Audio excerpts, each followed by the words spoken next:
Há pouco tempo, saiu uma notícia nunca compartilhada por Pablo Vittar, dizendo que ela quase foi assassinada por um assassino em série que já tinha matado muitos homens gays. Mas será que isso é verdade? Sim. Existem boatos que são reais, mas a verdade vai muito além do que apontam as teorias da conspiração. Você está no canal Vitoriano e meu nome é Vitor Lima. Não esqueçam de curtir, comentar, compartilhar, se inscrever no canal, me seguir nas redes sociais, sugerir novas fanfics para eu escrever e apresentar aqui, e ative o sininho de notificação para receber todo o meu conteúdo, e vamos lá!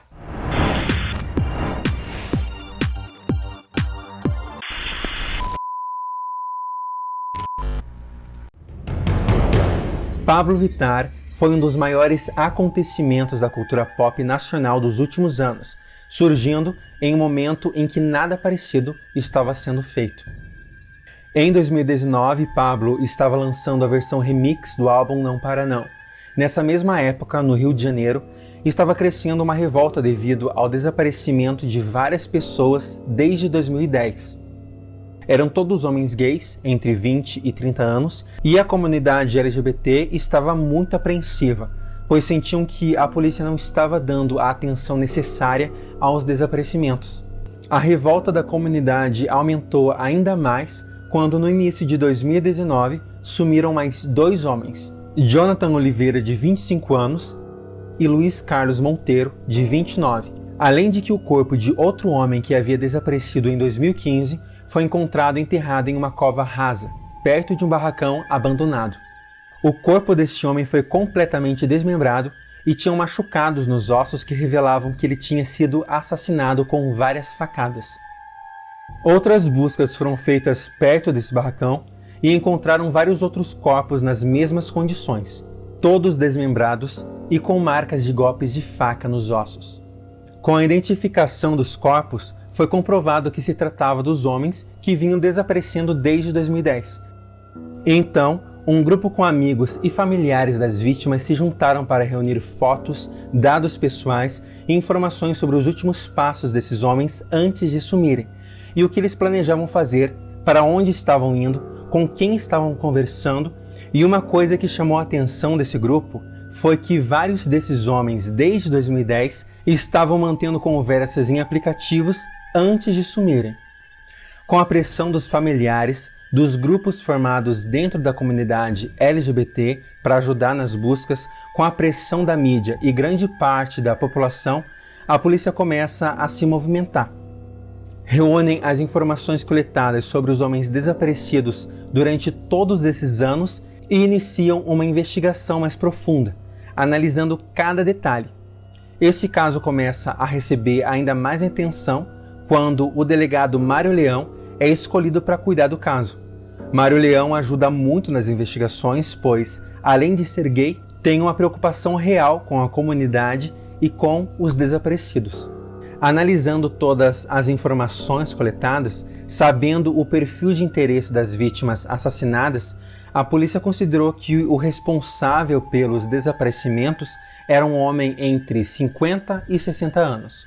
Enquanto essas investigações aconteciam, vários artistas comentaram sobre e deram apoio, inclusive a Pablo Vittar, que chegou até a fazer shows beneficentes para ajudar com as despesas que as famílias e amigos estavam tendo para encontrar seus entes desaparecidos. A Pablo já estava conversando há algumas semanas com um homem do Rio de Janeiro, mas calmem, não era o nosso serial killer de 60 anos. Esse era mais novo, tinha 30 anos na época e seu nome era Diego Rodrigo Alencar. Então, papo vai, papo vem, nudes vai, nudes vem. Eles já estavam tentando marcar um encontro há muito tempo, mas não dava certo devido à agenda lotada da Pablo. Só que assim, ela sabendo que iria para o Rio de Janeiro para apresentar um programa no Multishow, ela se hospeda em um hotel na frente do prédio em que o Diego morava. Ela chega no final de semana no Rio e eles combinam que no próximo final de semana, no sábado, eles iriam se encontrar no apartamento dele. A Pablo se hospedou nesse hotel junto com a Urias e com o Flávio Verne, só que essa semana a Pablo ficou um pouquinho sozinha porque a Urias e o Flávio estavam indo fazer o rolê delas. E uma curiosidade é que a Pablo tinha ganhado um filhotinho, um cachorrinho da Anitta, e ela levou esse cachorrinho junto com ela para esse hotel. O cachorro era um filhote da raça São Bernardo e o nome dele era Carlos Daniel. A Pablo até comprou uma câmera pequena para poder vigiar o cachorrinho quando ela tivesse que sair e o deixar sozinho. Durante a noite, a Pablo tinha deixado o Carlos Daniel dormindo na sala e a câmera ligada cuidando dele. Ela estava amando tanto ter o cachorrinho que, mesmo durante a live que estava fazendo no Insta, ela dava uma olhadinha rápida pelo aplicativo instalado no celular para ver se ele estava bem. Quando a Pablo terminou a live que estava fazendo no Insta, ela ouviu um barulho vindo da sala e ela pensou que fosse o Carlos Daniel, então ela chamou ele, só que ele não apareceu. Então ela olhou pelo celular, pelo aplicativo do celular, né, as imagens da câmera que estavam na sala cuidando do cachorrinho. E quando ela olhou as imagens da câmera, ela viu um homem sentado na sala. E detalhe, ela estava sozinha, Flávio Werner tinha saído, Urias tinha saído, ela estava sozinha ali naquele apartamento, mas tinha um homem na sala dela, sentado no sofá dela. Ela ficou paralisada, né, ela estava em choque, assustadíssima. E ela levou um susto quando o cachorrinho entrou correndo no quarto. E quando ela olhou de novo para o celular, o cara na sala estava em pé, de frente para a janela, olhando para fora. Então ela trancou a porta e ligou para o pessoal da recepção do hotel. Quando o pessoal da recepção chegou, eles olharam tudo, todos os cômodos, não encontraram nada. Inclusive foi o mesmo momento que a Urias e o Flávio voltaram, né, pro hotel. A Pablo disse que viu o homem pela câmera que ela tinha deixado instalada na sala. Eles olharam as imagens das últimas horas e mesmo daquele momento e não tinha nada. Não encontraram nada, não apareceu nenhum homem entrando, homem saindo, nada. E a Pablo ficou completamente confusa, completamente constrangida com o que tinha acontecido, né? Porque, cara, ela viu o homem e depois ali nas imagens não tinha nada registrado. Ela ficou muito constrangida, né? E todos pensaram que ela estava muito nervosa com tudo que estava acontecendo, né? Tanto com muito trabalho que ela estava tendo e também com os assassinatos em série que estavam acontecendo com homens gays. Isso tudo aconteceu em uma segunda-feira e na terça não aconteceu nada demais. Mas na quarta, às 3 da manhã, a Pablo acordou sentindo uma agitação estranha. Ela viu surgindo do escuro de um dos cantos do quarto o mesmo homem que tinha visto pela câmera sentado no sofá da sala. Pablo Vittar disse que não conseguia mexer um músculo sequer, apenas o encarava fixamente e recebia o olhar dele, que se aproximava lentamente. Mesmo no escuro, ela conseguiu perceber características da aparência dele, como por exemplo, ele estava usando uma camisa polo amarela com uma jaqueta jeans escura por cima. As roupas estavam muito rasgadas, ele era um homem alto e não dava para dizer se era jovem ou velho porque a aparência dele era muito estranha.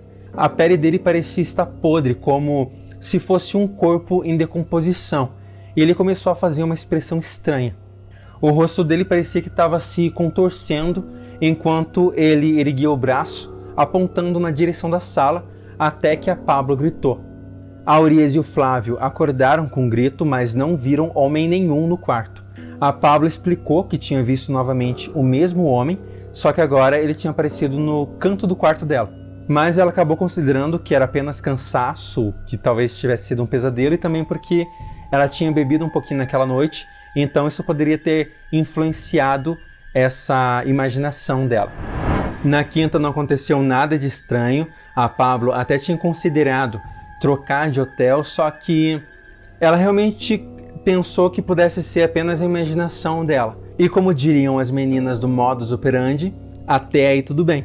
Só que na sexta, um dia antes dela ir ver o boyzinho dela, né, o Diego Rodrigo, ela estava em casa, bem tranquila, não tinha nada para fazer, um dos compromissos dela tinha sido cancelado, então ela realmente estava com tempo livre. Então ela decidiu se arrumar e sair para bater perna. Só que enquanto ela se arrumava, ela sentiu alguém passando por trás dela, na frente do quarto dela, indo em direção à sala. E, nossa, naquele momento ela estava super lúcida, né, acordada e tal. E ela toma coragem e vai atrás. A Pablo disse que quando ela chegou na sala, ela viu o homem, o mesmo homem que ela estava vendo há dias, essa assombração, e o rosto dele do mesmo jeito, ele tinha essa expressão estranha, sabe?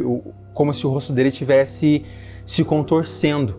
E, às vezes ela até tinha a sensação, tinha a impressão que ele estava chorando. Ele encarou a Pablo e depois ele olhou pela janela e apontou para fora, né?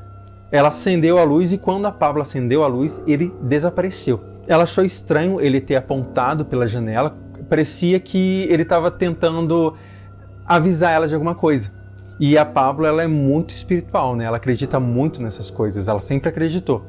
Então ela foi até a janela para ver se tinha algum sinal lá fora, alguma coisa que pudesse explicar tudo aquilo que estava acontecendo com ela. Uma curiosidade sobre a Pablo é que ela sempre anda com binóculos em suas viagens, porque às vezes quando ela está entediada, não tem nada para fazer, ela tem o hábito de ficar olhando pela janela os prédios vizinhos para observar a vida das pessoas, mas ela jamais poderia imaginar que veria aquilo. Eram 2 homens brigando e um deles era muito parecido com Diego Rodrigo, boyzinho da Pablo, que ela já estava tentando pegar há tempos. Ela considera a possibilidade de realmente ser ele, porque ele mesmo havia dito a ela que ele morava naquele prédio. Então ela não pensou 2 vezes, ela pegou o celular dela e foi até lá.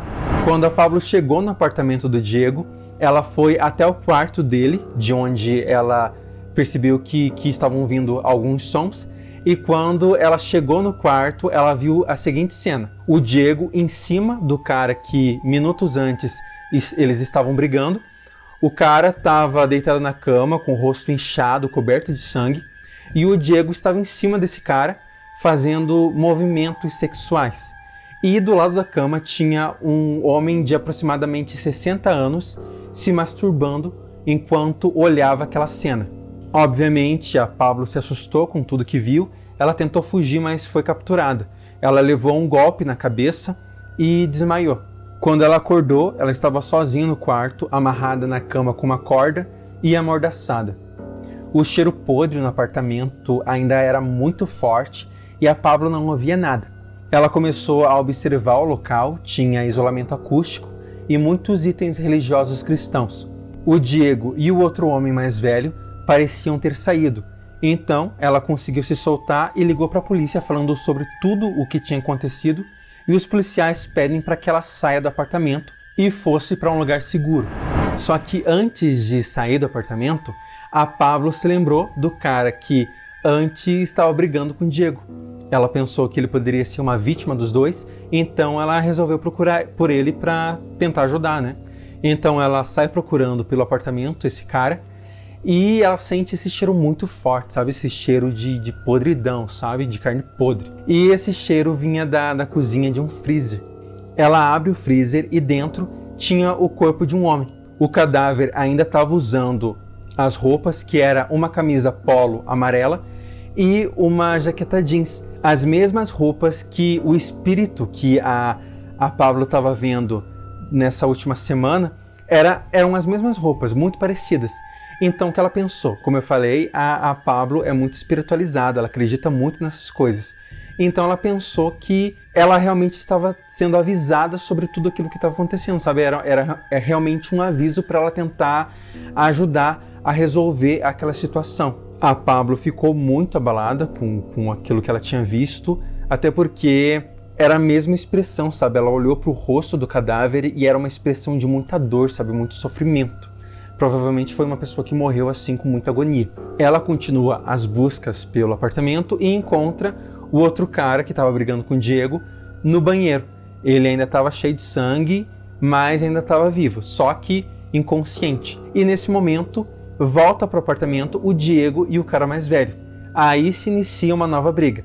A Pablo atinge o Diego com uma estatueta de ferro, ela atinge ele na cabeça, ele cai desmaiado na mesma hora, só que ela ainda teria que enfrentar esse cara mais velho. E assim, ele tinha ali por volta dos 60 anos, só que ele não era um cara fraco, ele era um cara bem grande e forte. Só que, para quem não sabe, a Pablo treina jiu-jitsu e muay thai há anos.